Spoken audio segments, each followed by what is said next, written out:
Thank you, Bruce, for inviting me to speak to this confluence, and congratulations, in fact, on picking this topic, because as you can see from the wall, it's obviously a very popular one.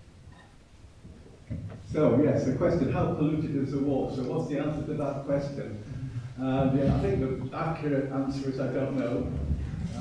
That's not very helpful. Another answer might be it's not very polluted, but I say that in comparison to lots of other rivers in England and across the world.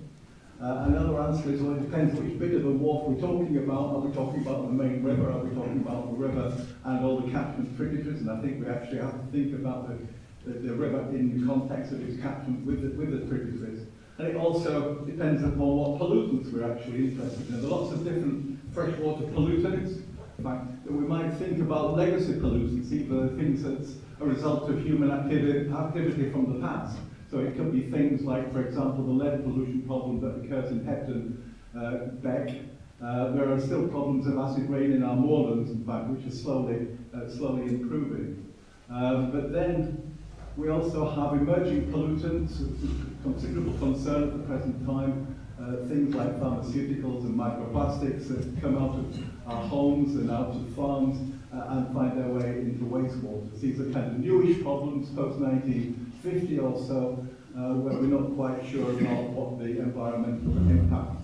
But then we've got the ones I want to talk about. We've got what I call the ever-present pollution, and this is usually defined as being the products of human waste and livestock waste. It's mainly organic pollution, but in organic pollution there's also high concentrations of organic of nutrients and also high concentrations of fecal bacteria. And so fecal bacteria, and then a little bit at the end on nutrient pollution that I want to talk about.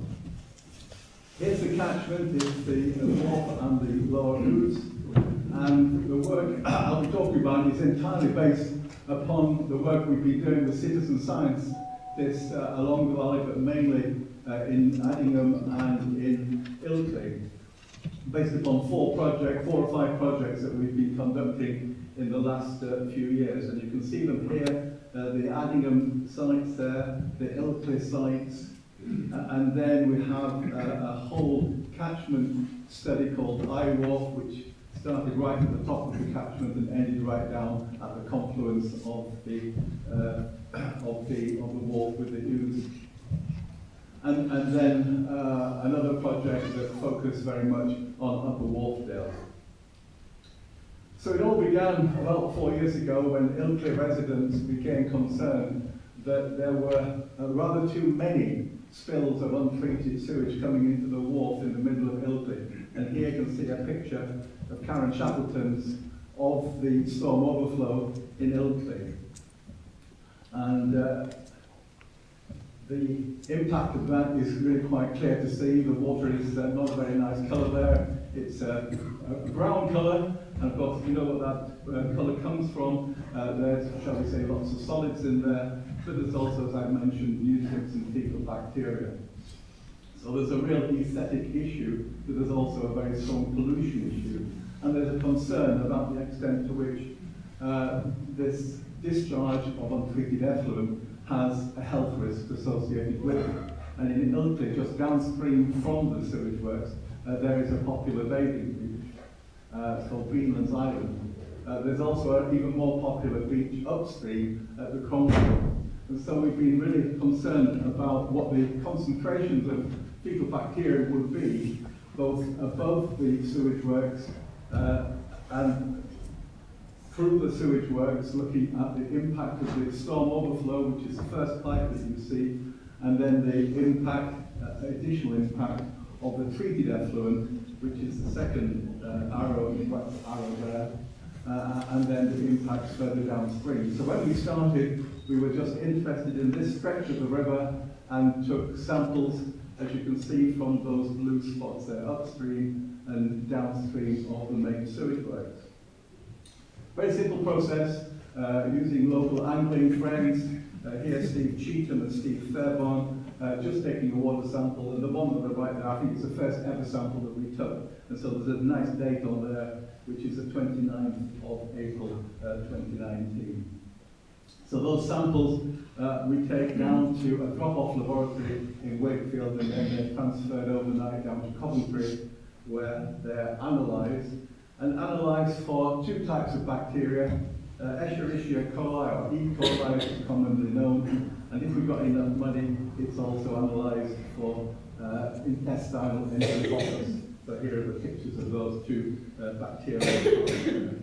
And in Coventry, it's a standard process of incubating those samples, growing colonies from the bacterial cells so they could visible to be counted, and then expressing that as the numbers of colonies of bacteria, so colony-forming units, that's CFU, in 100 millilitres of water. 100 millilitres of water is about a treble whiskey, something like that.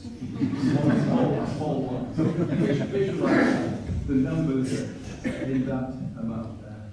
And think about this figure here, as you can see, of 1,000 as being the boundary perhaps between a kind of relatively safe bathing water, one which is perhaps unsafe. It's a boundary approximately between what's called good status and sufficient status in the bathing water directly. It's a bit more complicated than that statistically, but it's a good value to keep in mind if you look at the data. And so you can see from these data, and this is the first time we sampled, it's in a high flow conditions as it happened in June of 2019. And you can see that we have a sample that is just downstream from the storm overflow, and that storm overflow was spilling on that particular sampling occasion. And that's a very high figure there of over 32,000. And you can see further downstream high numbers as well. But what was really quite interesting in this occasion was that when we looked upstream, the samples upstream, these were also very high figures. So not only were we having an impact from the storm overflow and the treated effluent overflow there, but also high figures coming into Ilkley. I'll come back to that in a moment about where those numbers could come from. A month later, in fact, it was very low flow, there was a long period of dry weather, and the numbers are really quite different, as you can see. So upstream, again, of the sewage works, we've got very, very low numbers in comparison, but certainly safe enough to swim at the Cromwell corner. But what's interesting there is that between the storm overflow and the treated effluent overflow, we have that very low number of 350. And that's what you would expect, of course, because the storm overflow wasn't operating in dry weather. But we do have this very, very high figure of 35,000, which is then downstream of the treated effluent. So it's not just the storm overflows, the coloured water that you see in the banks, it's also the water discharged from the final effluent pipe after treatment. And so that figure there was a bit of a surprise because we hadn't realised at that time that there was so much bacteria coming from the treated effluent.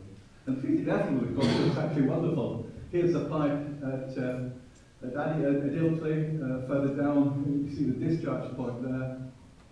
And I did, just to illustrate this point, I did this for a BBC show called The One Show. They didn't show it actually, but I thought I'll show them that the treated effluent looks good enough to drink and compare it with the drinking water from our tap in Addingham. So I actually measured the E. coli concentration in the Yorkshire water tap water, which was fortunately zero, it was sterile. But I then compared it to the water that I collected from the outflow pipe there. And it looks pretty much the same, as you can see, good enough to drink, but in fact that had a concentration of 500,000 E. coli coliform units in 100 ml. So that's the first message to take home with that. We're not dealing just with the untreated effluent, the storm overflows, we're also dealing with the treated effluent. The second message to take home is a massive difference between conditions in dry weather and in wet weather. Then we needed to think about the upstream sources, and this became very important when it was agreed that in Ilkley in 2019 that we should apply for bathing water status, as Mark has alluded to already. So at that point we began to think, well, where is the threat to bathing people using the water for recreation at the Cromwell corner just upstream from the sewage works? Where did that figure of 11,500 come from in wet weather, and how does it vary, and what are the kinds of sources we might expect? So what we have to think about, of course, are well other sources from human waste, but also not just that, but what are the sources also from agriculture? And that's one of the discussions at the time. It's one of the continuing discussions, the extent to which the contamination upstream and in different parts of river systems are coming from agriculture or coming from human waste, whether it's from the treated effluent or the untreated effluent. So in terms of the human waste upstream, it's not just the sewage treatment works, it's also other combined sewer overflows upstream. There are private sewage treatment plants as well, particularly associated with, for example, caravan parks, and the septic tanks too, which have been understudied. And then in terms of livestock, it's not just a question of cows and sheep, but there are also dogs. You can get E. coli from birds as well, and wildlife. But dominantly, I think we're thinking about cows and sheep. So what are the potential sources upstream of Ilkley? Well, we don't have to go far upstream. We come to Addingham, where we live, about 5 kilometres upstream. And in Addingham, you can see the map on the right there used to be a sewage treatment works. In the 1970s, that was closed down and turned into a pumping station. So the Addingham sewage is transported down to Ilkley and is treated in Ilkley. But in wet weather, the pumping station in Addingham has storm tanks, and these overflow, and it overflows, as you can see from the red arrow, into the mill stream there before it goes into the Wharfe. And we've measured the concentration of E. coli in the dirty waters, you can see spilling out of the overflow from the Addingham pumping station, and the figure we got from there was 780,000, almost 1 million, in fact, CFUs in 100 mil. And despite the fact that the river impact dilutes that quite considerably, it's quite clear that when that's flowing, it can increase the concentration of E. coli in the river to the extent that it would exceed the bathing water standards down in Ilkley. But of course, coming back to livestock, we also have cows and sheep to think about. And here's a nice picture from a friend of mine in Addingham, Turkey, Bolton Abbey. And you can see here the possibility that we've got direct deposition of fecal material, in fact, from Frisians, but we've also got the possibility of this unfenced edge of the river of feces being washed in high flows as well. And if you think about the difference between the fecal deposition, if you want to think about these things on a Saturday afternoon, of cows compared to humans, I think the figures are something about, I think a human excretes about half a kilo a day.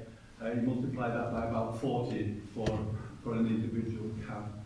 So the potential, in fact, for livestock, directly or indirectly, to contribute to fecal contamination river is really quite high. What we should also think about is not just that contamination that's coming directly from the main river, but also to bring into play the potential contamination that can come from the tributaries. And on one occasion, on the 23rd of August in 2021, last year, we had a situation where after a period of dry weather, there was a prolonged rain on the Sunday before we took the sample on the Monday. And on that particular occasion, we got very high concentrations of E. coli from the tributaries. And you can see 3 of the key tributaries here, 2 of them in Addingham, one is Grafton, Hamilton Beck, Lumbeck, and Townbeck. And you see these very high numbers, 7,000, 9,000, 7,000 E. coli units there. And these were concentrations that were far higher than the concentrations in the main river. So although the Becks were highly concentrated, the dilution effect of the main river meant that in the main river the values were not so high, but they were elevated. Again, a reason why we might get poor bathing conditions down at the bathing water side in Ilkley. So one point you can take from this is in terms of sources, the range of sources, agriculture, septic tanks, private sewage treatment works, and such like, but almost certainly a lot of this in these kind of weather conditions is coming from the wash-off of bacteria from agricultural land. So it's also the case then that some of our becks might be more polluted than the main river, and that's why we shouldn't take our eyes off the full catchment.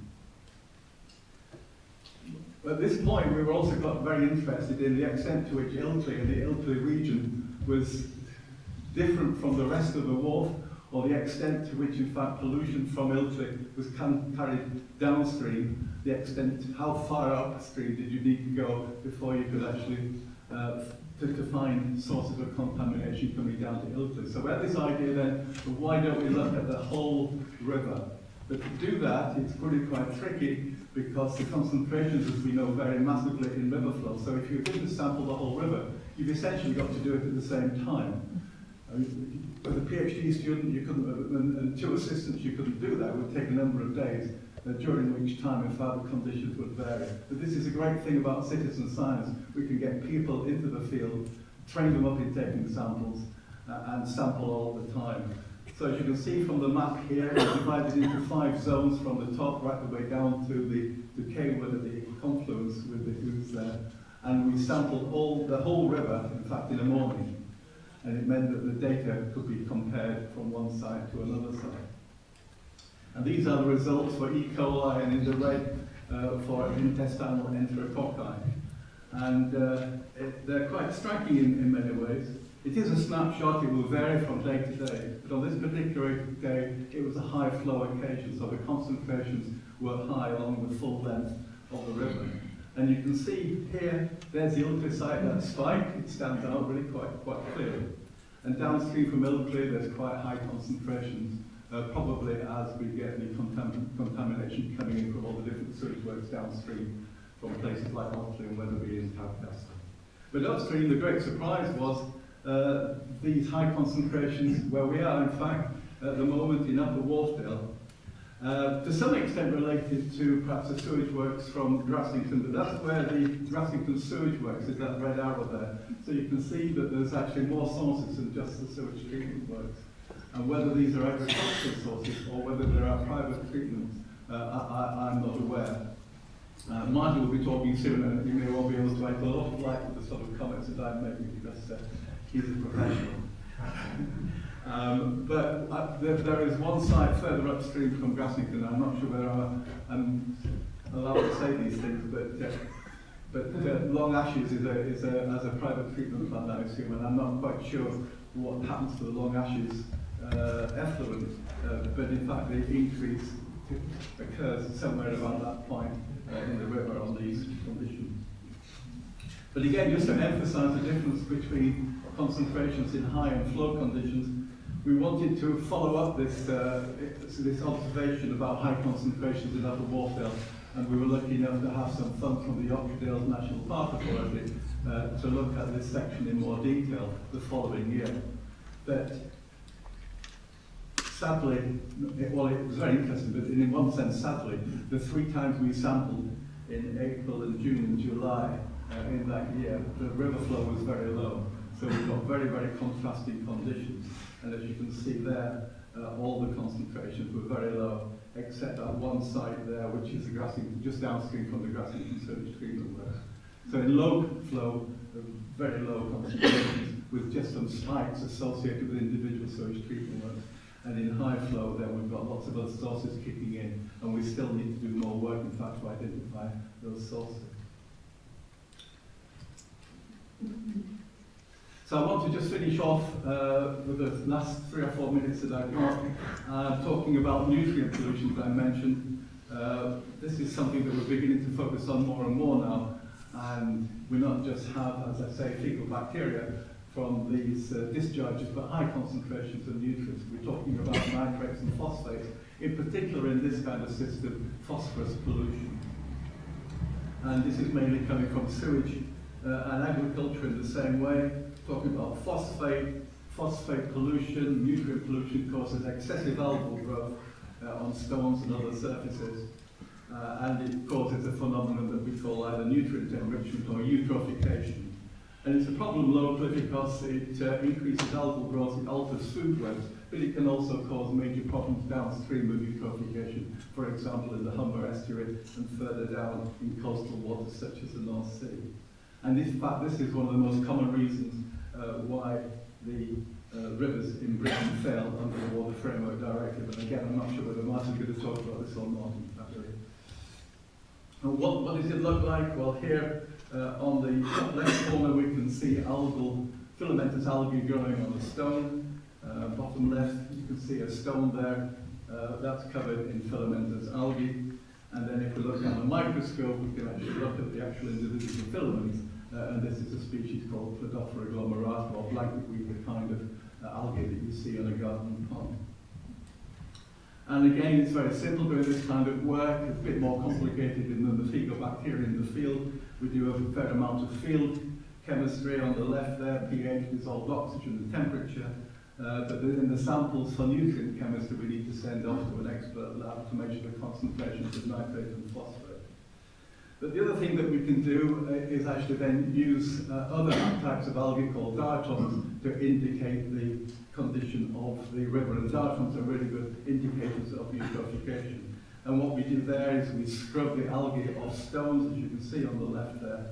And on the right you see the dominant part of the picture there. These are the filaments of green algae. But if you look very closely, you can see little brown boxes. And these are all different species of diatoms that we can clean up in the lab and identify under the microscope and use to indicate eutrophication. And so these are data again taken from the Wharfe in 2020, taken from sites from Upper Wharfe right the way down to almost down to Tadcaster in this case. And you can see just this line is about Grassington, coming down to Grassington, and that's the first time that we actually find a change in the diatom flora.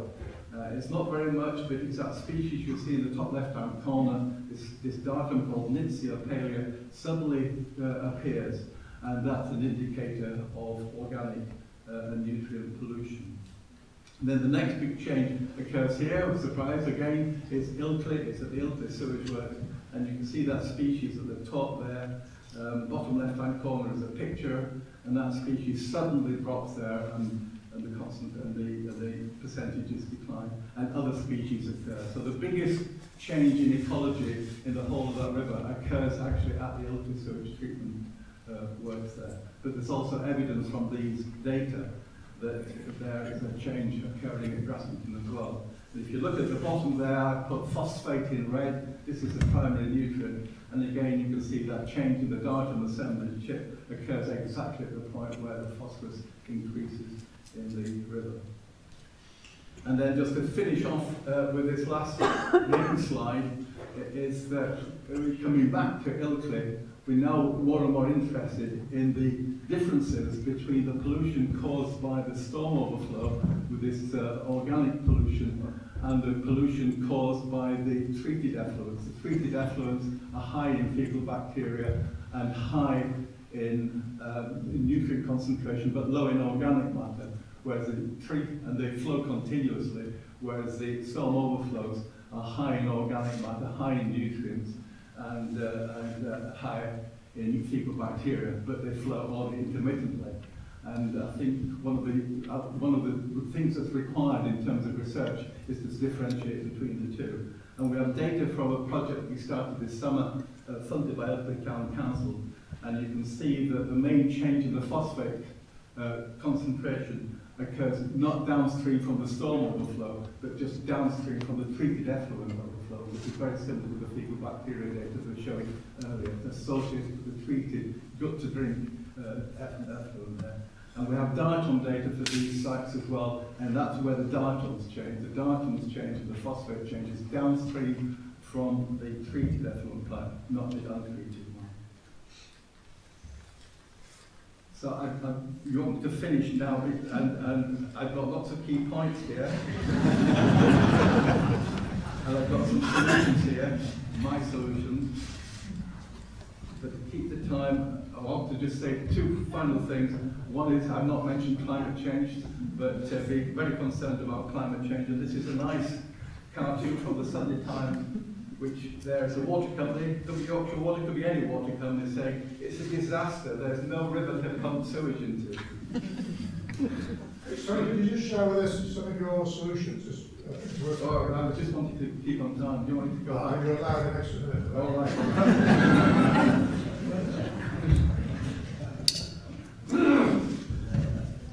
I can read them if you want. Yorkshire Water investment to reduce spills from CSOs, disinfect fire elements and install deep stripping into sewage treatment works. Environment Agency, sitting in front of me here, to monitor water quality on a local scale. Environment Agency again to implement effectively the rules for farming and water and the rules for septic tank discharges. Increase funding to enable the Environment Agency and the Yorkshire Dales Rivers Trust to engage with farmers and landowners and help them achieve best practice land management for water. Increase training and financial incentives for farmers and landowners to improve protection of water courses. And then increased effort by all organisations with knowledge and influence to help wider society appreciate the value of water, not just for humans but also for nature. Easy. I just wanted to finish off by thanks because I'm giving the talk, but none of this would have been possible without a wonderful army of citizen scientists from adding an environment group, from the Ilkley Clean River Group, and also the collaboration, wonderful collaboration we've had with the Yorkshire Dales Rivers Trust. And some of them, as you can see, are pictured here. But also, I'd like to thank the Environment Agency for their support, particularly Martin and Josh, who's left the Environment Agency locally now, and Yorkshire Water too. Yorkshire Water being very, very helpful in many respects, particularly Graham, Weston, Leah, Humphrey. Lots of funders, local funders mainly, and especially Ilkley County Council. We've had 2-3 sizable grants from there. And last but not least, I want to thank my colleague and friend from Addingham, Malcolm Secret, who's actually sitting in the audience because Malcolm's the one who's worked with me over the years, and he's been organising the data and drawing up the diagrams that I've been showing. So thank you very much.